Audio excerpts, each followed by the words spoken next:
Underground bunker. This is your proprietor. End of a very long day, Wednesday. And it was a big day at the Danny Masterson trial. We started out finally finishing off Detective Reyes. And you know what? At the end of the day, I don't remember much about it. I don't think it was all that interesting. Oh, they played some video of the interview with Jane Doe 3. And I can see where Cohen has got an issue he can get his teeth into, and that is that they didn't, most of the time when Jane Doe 3 is talking about things, she's talking about the December unconscious sodomy.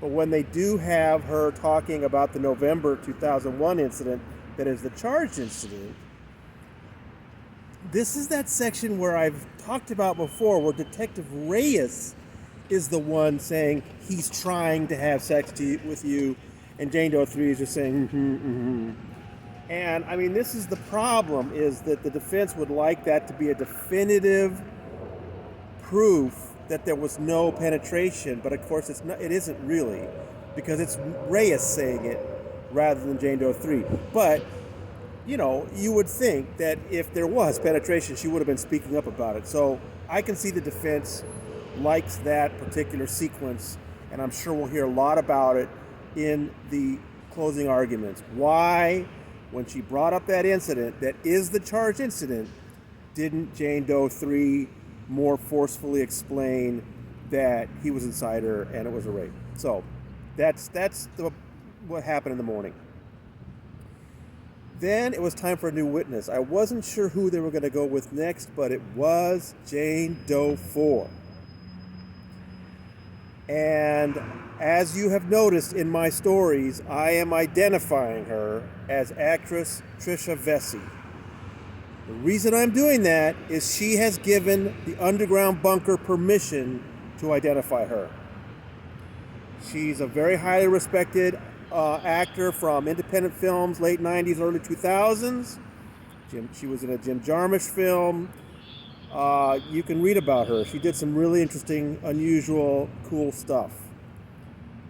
And now she's come forward to describe this rap party incident at Danny Masterson's house. She said they started at La Poubelle, like so many of these things do. And people were drinking, and then Danny Masterson invited everyone up to his house. They went up there, and she said she drank some more, and there was a big, there was a lot of back and forth about whether it was 3 drinks or 4 drinks, And she smoked some marijuana, and then she wanted to go to sleep. Danny encouraged everyone to crash. Don't drive, sleep here. And she and a friend named Justin, found a bedroom, laid down. He slept on the bed, she slept on the floor. They just wanted to go to sleep. And her testimony is that sometime later, Danny came in and pulled her out of there, claiming that Justin was trying something. In other words, Danny was saving her from some poor behavior by Justin, but she was saying it wasn't true. That she was describing a situation where this was his ruse to get her out. She was barely conscious. She kind of lost consciousness when she came to. He's carrying her down the hall by her waist. She passes out again. The next time she comes to, he's on top of her, inside her. And I don't know. I found her testimony really impactful. She spoke slowly. She spoke clearly. She did get emotional a few times, but it was very subtle. I thought it had a lot of impact in the courtroom. They came back after the break.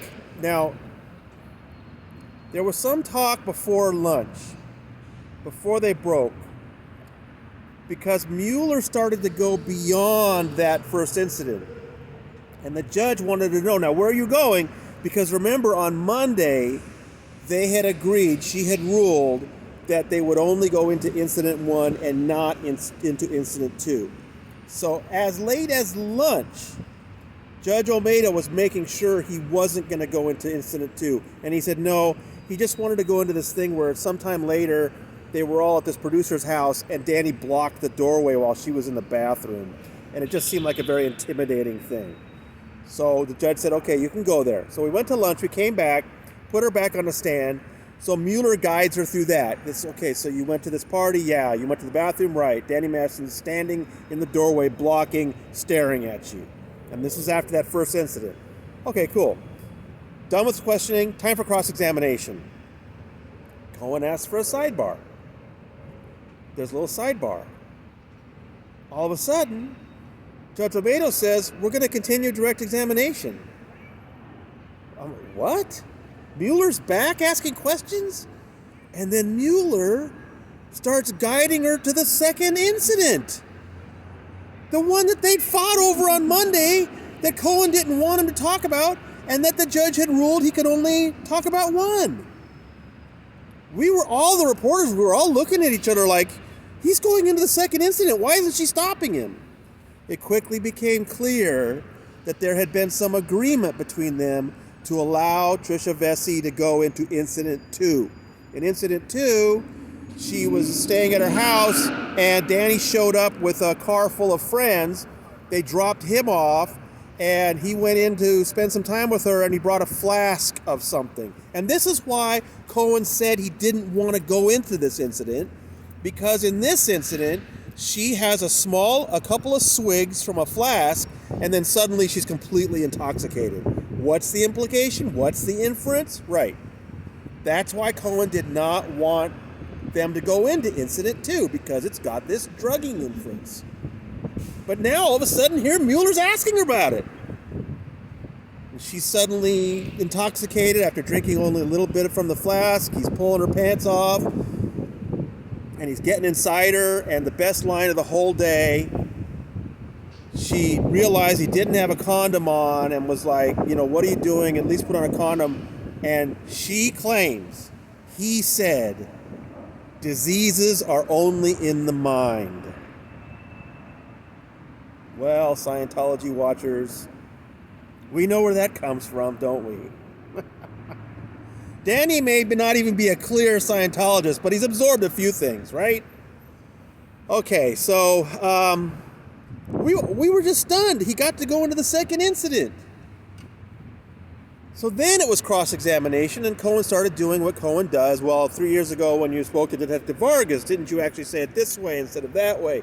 Didn't you say that you had 5 drinks instead of 3 drinks, And she kind of fought him. I think that the Jane Doe 1, 2, and 3 did really well this trial so far because they didn't really try to fight him too much. But Trisha is fighting him. And she got in some good lines.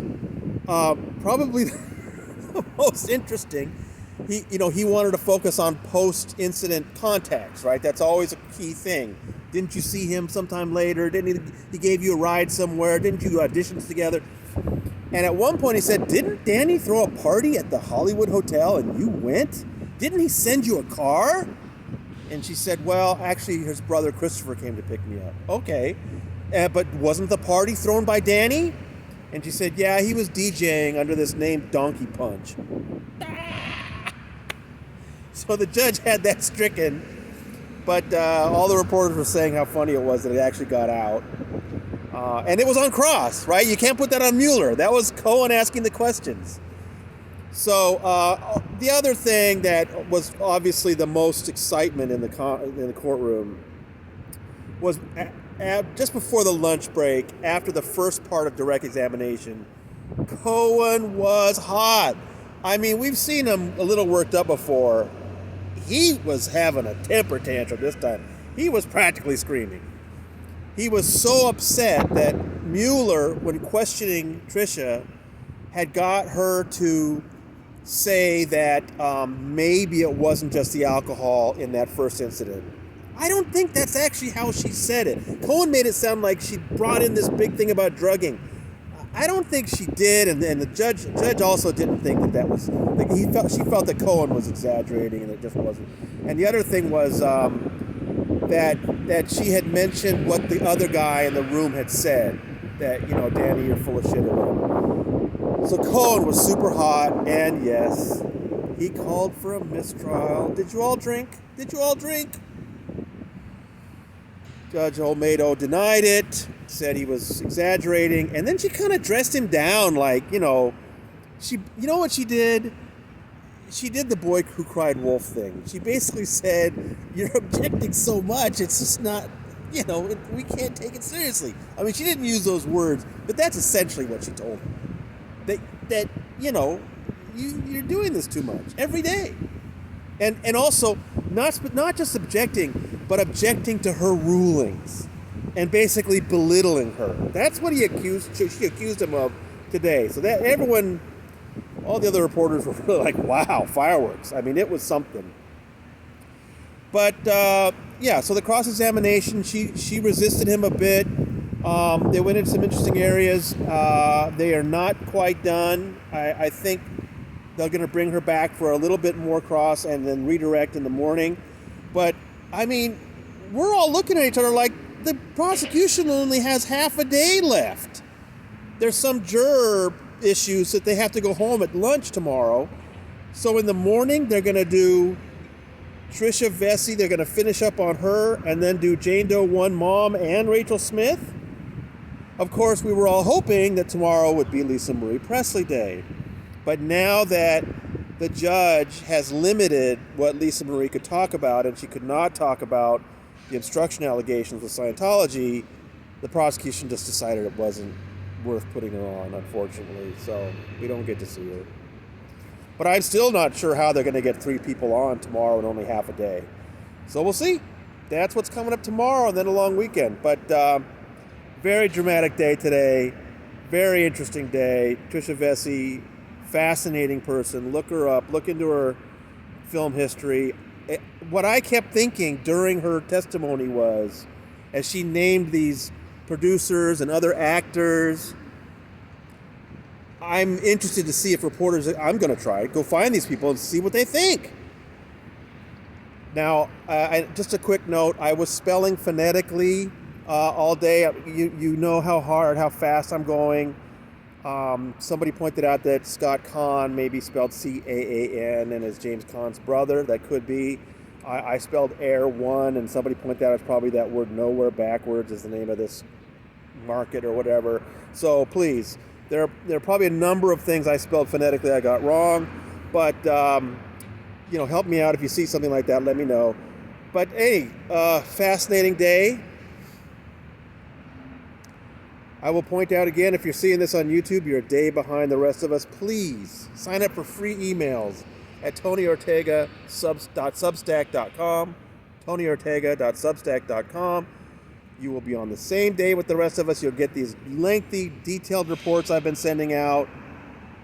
Another big day, lots of fun. Tomorrow will be, like I said, I don't know how they're going to get everything in, but they're going to try, and then the prosecution will rest. We can talk about what do you think that job they've done. All right, well, as we're losing the light here, from the Clara Shortridge Foltz Criminal Justice Center, this is your proprietor signing off.